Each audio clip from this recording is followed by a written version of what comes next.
MP का चुनाव 2024 के लिहाज से बीजेपी के लिए तो महत्वपूर्ण है ही, शिवराज सिंह चौहान के लिए व्यक्तिगत रूप से कहीं अधिक अहमियत रखता है। बीजेपी की तरफ से शिवराज इस बार एमपी का घोषित चेहरा एक तरह से नहीं थे। राज्य में वादों की पूर्ति का गारंटी कार्ड प्रधानमंत्री मोदी की तरफ से जारी किया गया था, लेकिन शिवराज एक अनुशासित पार्टी कार्यकर्ता की तरह न मैदान से हटे, न विचलित हुए। जो काम किया वो जनता के बीच पहुंचाते रहे।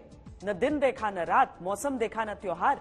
एमपी में अगर बीजेपी की सरकार एग्जिट पोल के अनुसार वाकई बनती है तो शिवराज की योजनाएं उसका एक्स फैक्टर साबित हो सकती है।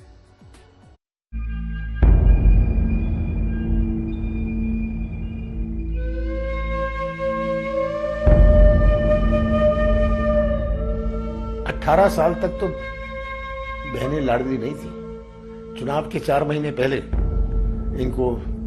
इनकी बहनें लाडली बन गई। क्या अब सब बहनों को नहीं समझ आता कि ये क्या प्रलोभन दे रहे हैं? मध्य प्रदेश की भारतीय जनता पार्टी के का जो नेतृत्व है उस पर से मोदी जी और शाह जी का विश्वास उठ चुका है। प्रहार करारा था शिवराज पर, लेकिन शिवराज भी चट्टान की तरह अड़ गए और हर बार को बेअसर साबित कर दिया। ढाल बनी वो योजनाएं जिनकी कार्ड कांग्रेस ढूंढ नहीं सकी। अपने काम के नाम पर मामा ने बाजी पलटने नहीं दी। पिछले 3 साल में 2,72,000 करोड़ रुपया अलग अलग योजनाओं के किसान के खाते में डाले। किसान के खाते मेरी बहनों, लाडली लक्ष्मी योजना से लेकर 50% रिजर्वेशन से लेकर कई तरह की चीजें की, लेकिन फिर भी मेरे दिमाग में एक बात आई कि 1,500 के लिए भी मेरी बहन अगर हाथ फैलाए तो तू कहेगा मुख्यमंत्री शिवराज, और हमने बना दी मुख्यमंत्री लाडली बहना योजना। मनासा के क्षेत्र के वासियों के लिए आपके प्रिय मुख्यमंत्री जी आपके लिए सौगात लेकर आए। राजनीति में छवियां बनती बिगड़ती है, लेकिन अगर किसी की छवि ही काम वाले नेता की बन जाए तो विरोधी दलों को उसे हराने के लिए मशक्कत तगड़ी करनी पड़ती है।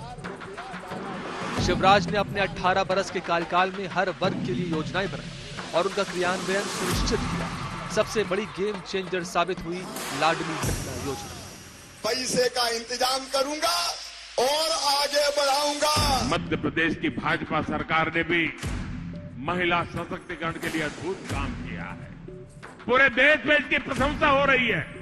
लाडली बहना और लाडली लक्ष्मी योजना से बहनों बेटियों को बहुत मदद मिल रही है। ये लाडली बहना केवल योजना नहीं है, ये बहन और बेटी को मान सम्मान और अधिकार देने का प्रयास है। आधी आबादी को पूरा किया है। आपके आशीर्वाद से हमने बनाई लाडली लक्ष्मी योजना और संकल्प किया कि बेटी को लखपति बनाएंगे मध्य प्रदेश। योजना के तहत महिलाओं के खाते में पैसे तो पहुंचे ही, शिवराज ने इसी योजना को अपने प्रचार का झंडा बना लिया। वो जहां गए वहां या तो महिलाओं के भाई की भूमिका में रहे या मामा की। जाति धर्म के बंधनों से हटकर जिस तरह महिलाओं का समर्थन शिवराज के साथ था वो अद्भुत था।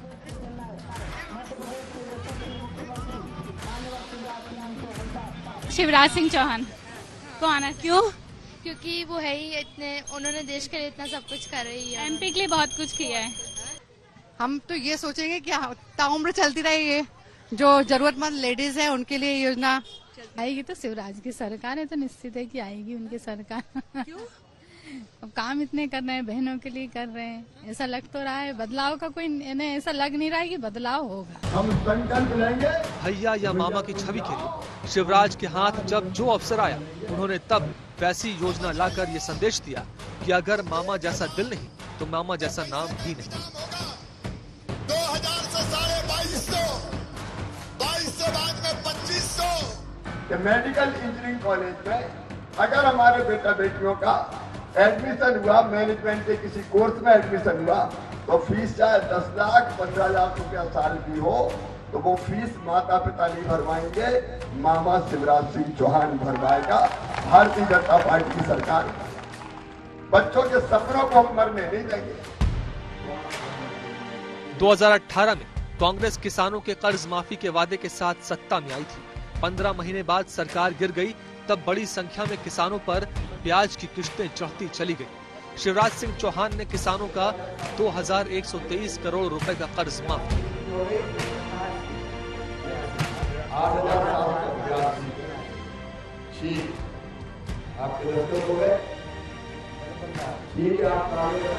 किसानों ने इसे वोट देकर लौटाया। जितना पैसा ब्याज का आपके ऊपर है, वो ब्याज का पैसा सरकार के खजाने से हम भरवा के आपका ब्याज 0 कर देंगे। संविदा कर्मियों की मांगे लगभग हर राज्य में एक मुद्दा रहती है। शिवराज ने इसी साल जुलाई में संविदा कर्मियों का वार्षिक अनुबंध समाप्त कर दिया। अब उन्हें हर साल इसे रिन्यू कराने की जरूरत नहीं पड़ती।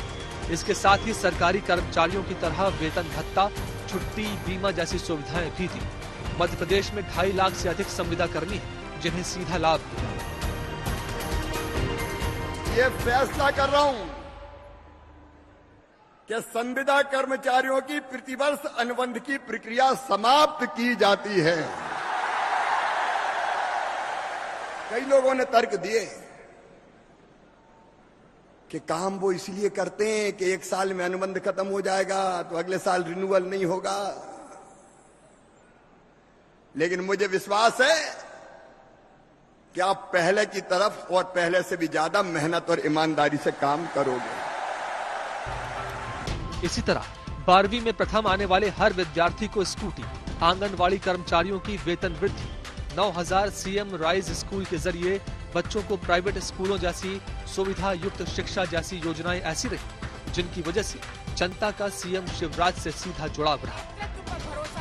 प्रधानमंत्री मोदी की शुरुआती रैलियों में केंद्र की योजनाओं और प्रधानमंत्री मोदी की गारंटी प्रमुख थी, लेकिन जैसे जैसे प्रचार अंतिम चरण में पहुंचता गया, शिवराज सरकार की योजनाएं वहां भी प्रमुखता से जगह लेती चली गईं।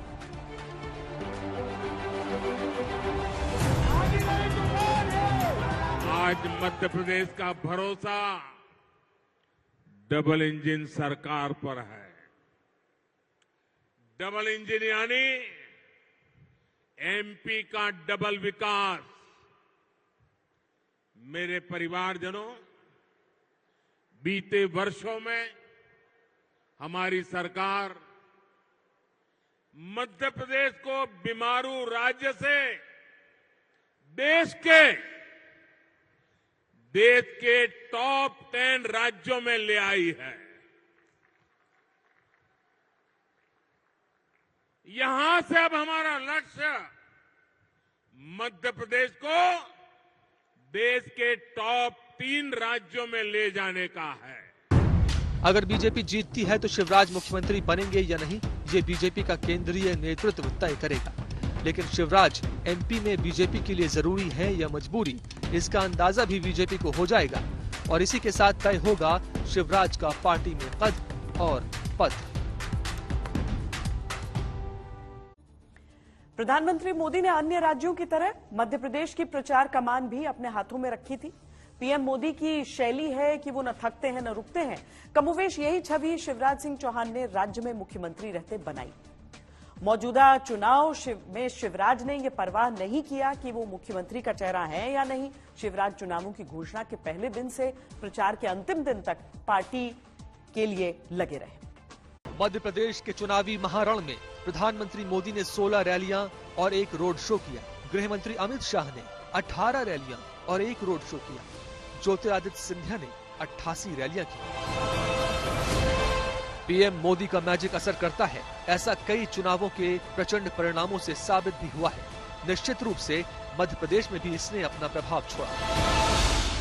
गांव, गरीब, किसान, मजदूर, महिला, नौजवान, ये सभी जो है के लिए जो आदरणीय प्रधानमंत्री श्री नरेंद्र मोदी जी ने अनेक योजनाएं प्रारंभ की हैं और लोगों को ये लगने लगा है कि ये सरकार जो है हमारे हितों के लिए काम करने वाली सरकार है। शिवराज सिंह चौहान के लिए भी ये स्थिति करो या मरो की थी। उन्होंने अपना सर्वस्व झोंक दिया। भारत माता की, भारत माता की, भारत माता की। चुनावों की तारीख घोषित होने के बाद शिवराज ने 165 रैलियां, जनसभाएं और जनसंपर्क के कार्यक्रम किए। किसी दिन शिवराज ने 10 से 12 रैलियां तक की। यहां तक कि दिवाली वाले दिन भी उन्होंने 4 रैलियां की। जहां नहीं पहुंच सके वहां की जनता से हर मंच से क्षमा मांगे। मुझे समय इसलिए कम मिलता है कि पूरे प्रदेश में जाना पड़ता है, और आप देखते होंगे सवेरे से लेके 5 बजे सुबह से लेके रात के 1-1, 2-2 बजे तक काम करता हूं मैं। 24 घंटे में से 20-20 घंटा तुम्हारा ये भाई काम करता है, और संकल्प यही है कि जब तक जान है, जब तक सांस है, आपकी सेवा करूं, आपकी जिंदगी बदलने का काम करूं, उसमें दिन और रात में लगा रहूं। शिवराज ने राज्य के बड़े नेता की तरह जनता तक न सिर्फ पार्टी की नीतियां पहुंचाई, बल्कि एक सामान्य कार्यकर्ता की तरह वोटर्स की पर्चियां भी बांटी। उन्होंने घर घर जाकर लोगों को वोट डालने के लिए प्रेरित भी किया। शिवराज ने प्रचार अभियान में अपने विरोधियों को भी अछूता नहीं छोड़ा। कांग्रेस के कई नेताओं तक के घर जाकर अपना प्रचार कर डाला।